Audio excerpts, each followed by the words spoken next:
Hello అండి, అందరికీ నమస్తే. Welcome back to my channel మా ఇంటి వంటలు. నా వీడియోస్ కానీ మీకు నచ్చినట్లయితే లైక్ చేయండి, షేర్ చేయండి, అలాగే సబ్స్క్రైబ్ చేసుకొని పక్కనే ఉన్న బెల్ ఐకాన్ని ప్రెస్ చేయండి. నేను వీడియో అప్లోడ్ చేయగానే మీకు నోటిఫికేషన్ ద్వారా అప్డేట్ వస్తుందండి. ఇవాళ మనము ఉలవచారు చేసుకుంటున్నామండి. ఈ ఉలవచారు కోసం నేను 1.5 గ్లాస్ ఉలవలు తీసుకుంటున్నాను. ఇందులో ఆల్రెడీ నేను బాయిల్ చేసేసి 2 సార్లు వాటర్ కూడా వంపేసుకున్నానండి. ఆ వీడియో మిస్ అయిపోయింది. సో మీకోసం లాస్ట్లో మళ్ళీ వాటర్ యాడ్ చేసి నేను వాటర్ వంపి చూపిస్తున్నానండి.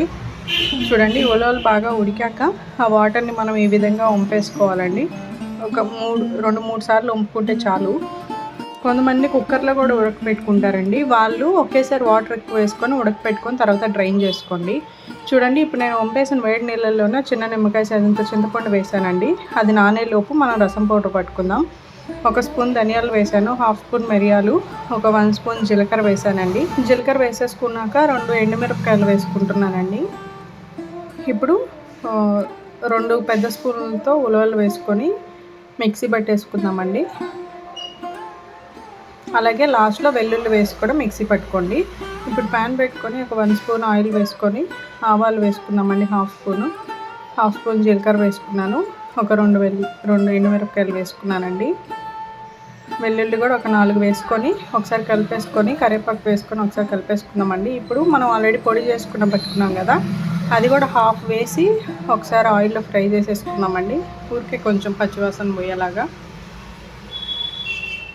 ఇప్పుడు ఆల్రెడీ మనము వాటర్ డ్రైన్ చేసి పెట్టుకున్నాం కండి, అందులోనే చింతపండు నలిపేసి ఆ వాటర్ పోసేసుకుంటున్నామండి. ఇప్పుడు చింతపండు కలిపిన నీళ్ళు.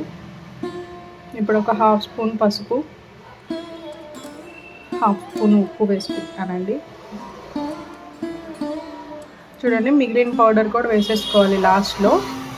ఇప్పుడు ఆల్రెడీ వేసేసాం కదండి, ఇక్కడ ఎండుమిరపకాయలు ఉన్నాయి కదండి, ఇవన్నీ ఒకసారి నలిపేసుకోండి చేతితో.